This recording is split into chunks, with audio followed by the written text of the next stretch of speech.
Mark chapter 4, verse 26. Parable of the seed. And he was saying, the kingdom of God is like a man who casts seed upon the soil. And he goes to bed at night and gets up by day, and the seed sprouts and grows. How, he himself does not know. The soil produces crops by itself. First the blade, then the head, then the mature grain in the head.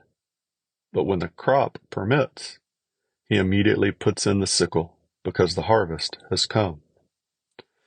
Parable of the mustard seed.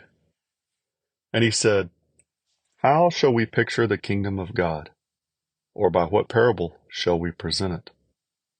It is like a mustard seed, which, when sown upon the soil, though it is smaller than all the seeds that are upon the soil, yet when it is sown, it grows up and becomes larger than all the garden plants and forms large branches, so that the birds of the air can nest under its shade.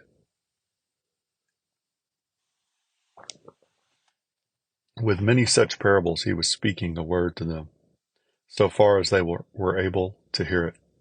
And he did not speak to them without a parable, but he was explaining everything privately to his own disciples.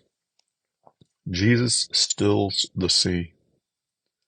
On that day, when evening came, he said to them, let us go over to the other side.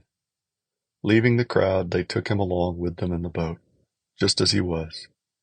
And other boats were with him. And there arose a fierce gale of wind, and the waves were breaking over the boat so much that the boat was already filling up. Jesus himself was in the stern, asleep on the cushion. And they woke him and said to him, Teacher, do you not care that we are perishing? And he got up and rebuked the wind and said to the sea, Hush, be still. And the wind died down, and it became perfectly calm. And he said to them, why are you afraid? Do you still have no faith? They became very much afraid, and said to one another, who then is this, that even the wind and the sea obey him? Mark chapter 5, verse 1. The Gerasene demoniac.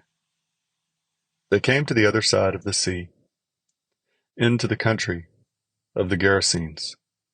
When he got out of the boat, immediately a man from the tombs with an unclean spirit met him. And he had his dwelling among the tombs, and no one was able to bind him any more, even with a chain, because he had often been bound with shackles and chains, and the chains had been torn apart by him, and the shackles broken in pieces, and no one was strong enough to subdue him.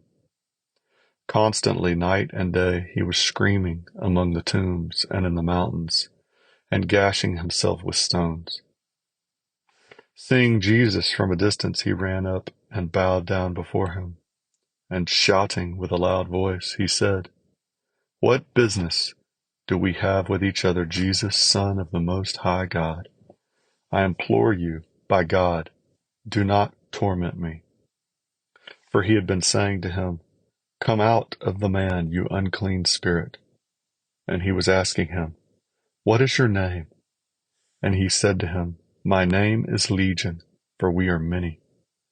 And he began to implore him earnestly not to send them out of the country. Now there was a large herd of swine feeding nearby on the mountain. The demons implored him, saying, send us into the swine, so that we may enter them. Jesus gave them permission, and coming out, the unclean spirits entered the swine, and the herd rushed down the steep bank into the sea. About 2,000 of them, and they were drowned in the sea.